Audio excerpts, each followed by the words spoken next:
Beberapa hari terakhir ini, indeks harga saham gabungan naik tipis di level 7.000. Investor saham pun banyak yang mulai gelisah. Apakah window dressing di tahun 2022 ini bisa terjadi? Apalagi tahun depan, banyak diramalkan kondisi ekonomi global lebih buruk. Apa yang bisa dilakukan para investor?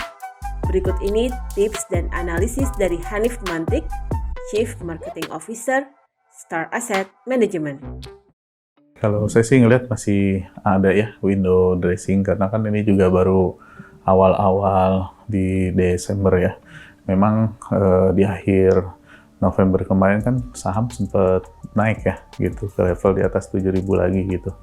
Nah, hari ini koreksi di bawah 7.000, 6.900, tapi ke akhir tahun sih bisa lah sampai ke angka 7.200-an ya gitu. Karena memang ada beberapa adjustment dari pembagian dividen di Desember ini, dividen yield tinggi gitu. Kalau kita lihat sih yang dividen agak lumayan tinggi kan di dua sektor ya, pertambangan sama perbankan.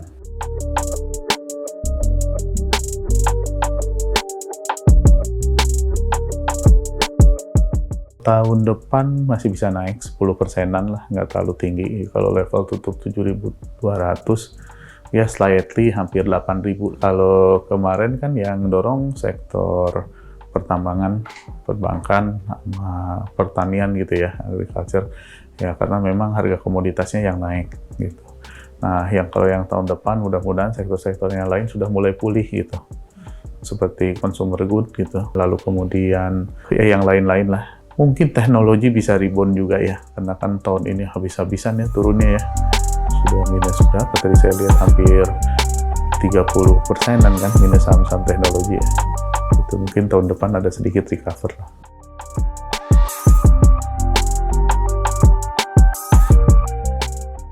Memang kalau ngelihat global sih seperti itu ya, agak gloomy gitu. Cuman kalau di kita, saya ngelihat data real GDP itu kan udah mulai naik ya.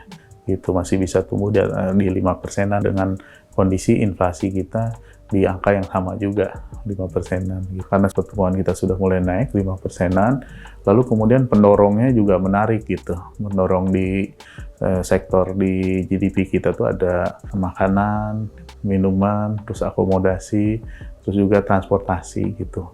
Nah, itu yang sektor yang paling kena hit ketika Corona kemarin gitu. Nah, sekarang dia udah mulai tumbuh positif ya.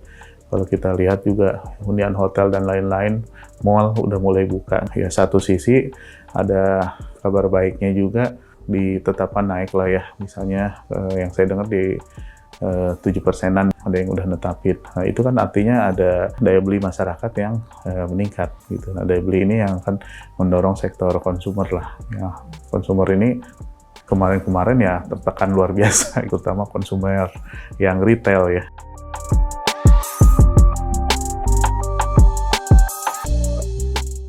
Ya, saya kira sih ini kan posisinya sideways ya, jadi nggak turun, nggak naik gitu, cuman bolak-balik aja gitu. Kalau kita lihat posisi akhir tahun lalu kan 6.500-an, terus sempat nyampe di new high-nya 7.300, nah, sekarang balik lagi ke 69 gitu.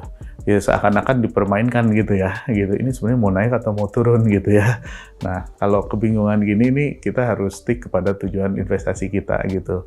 Dalam jangka panjang memberikan hasil yang lebih baik. Karena kalau grogi gitu kan, misalnya wah begitu 7.000 saya buang semua, ketika nanti kembali naik ke atas dia nggak kebagian gitu. Jadi saya melihat kondisi yang penuh cobaan ini ya, sideways nggak kemana-mana ya, sebaiknya tetap melakukan investasi. Nah, ini juga tercermin di pasar obligasi kita. Kalau pasar saham kan inflow terus, pasar obligasi itu dia outflow terus gitu ya. Tapi minggu-minggu ini kan kita udah mulai lihat lah, pasar obligasi kita harganya udah mulai pada naik semua. Jadi ngelihat ke pasar obligasi, terus rupiah juga udah mulai stable ya, nggak melemah lagi gitu. Jadi saya lihat ke depannya kita bisa lebih baik gitu, karena yaitu kondisi faktor makronya mendukung.